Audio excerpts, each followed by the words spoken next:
the biblical worldview has a preservative element and a retarding element. What I mean is the retarding or the slowing, the hindering of chaos, of frankly anarchy. You know? And people can listen to this and say, well, like the Soviet Russia, they didn't believe in God and they weren't, they didn't have anarchy. No, they had gulags. Okay. So, okay, you win the argument. It wasn't an anarchist system. It was just, let's enslave millions of our own people here because of a thought they had. Well, good for you. You want to live in that world. You get these, you either get anarchy or you get these perverse notions of utopia where you have a few power holders at the top. Okay. And they don't even trust each other. It could implode at any given point, and change hands. That's the best you get. If you're defining anarchy as the worst, okay, that's the best you get out of something like this, because people are going to act in self-interest. And when there's nothing to restrain them, no higher principle, no higher belief, then it just becomes a power struggle. And sure, you can have their authorities say, well, we're going to restrain you. Well, who put you in charge? Maybe we'll just shoot you and, have somebody else in charge.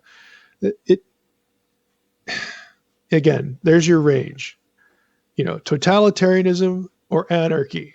Draw your spectrum between those 2 points.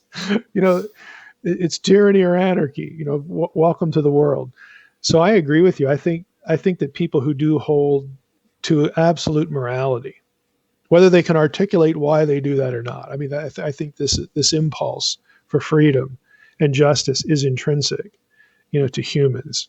So whether you can articulate that or not, the people who have that and are going to, do everything they can to preserve it, they do have a larger preservative role, just in life on earth here as we know it.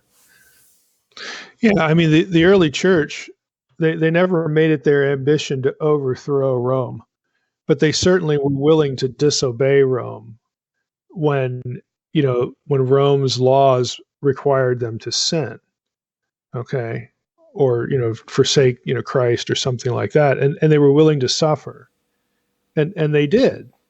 Eventually, though, and we've all read accounts of this, but eventually, I think it's a combination of providence, and the second thing would also be looped under providence, but see if you can follow what I'm saying here. But I think there are certain elements of providence that resulted in changes of leadership that thought a little bit differently about the Christians.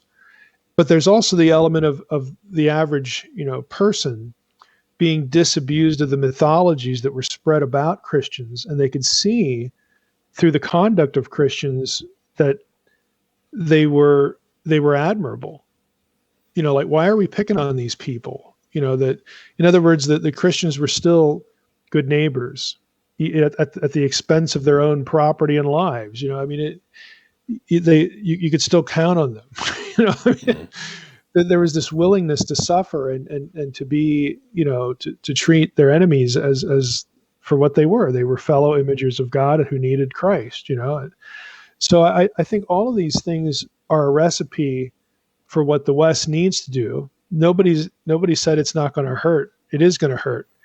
And we can't bellyache about it because we have to lay the blame for a lot of these things at our own feet. I think the church has been hopelessly distracted. We have used the political machinations and political power as a substitute for doing things we're supposed to be doing ourselves as individual Christians and local bodies of believers.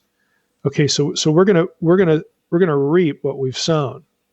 Okay, in that regard, if you're gonna look to political, secular political institutions and powers to do what you should be doing, well, okay, you're hitched to that wagon now, and that wagon can go a different direction.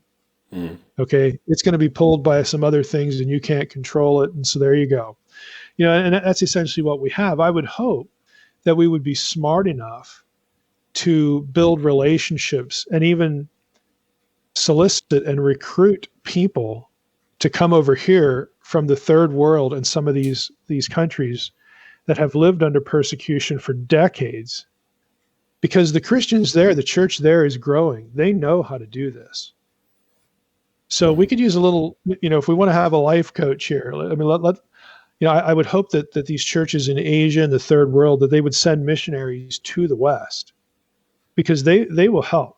They will instruct them as to how you do church, how you be Christian when you don't have buildings. You can't count on, the authorities being on your side and all this kind of thing. In other words, just get some practical help and leadership by example. I think we either need to get it over here and solicit it and bring these people here, or, Lord willing, the Lord will raise up people in those parts of the world to now be missionaries to the West. Because I think that's just that's going to be necessary. If things keep trending the same way they're trending, and I expect them to. I don't think it's going to turn around anytime soon.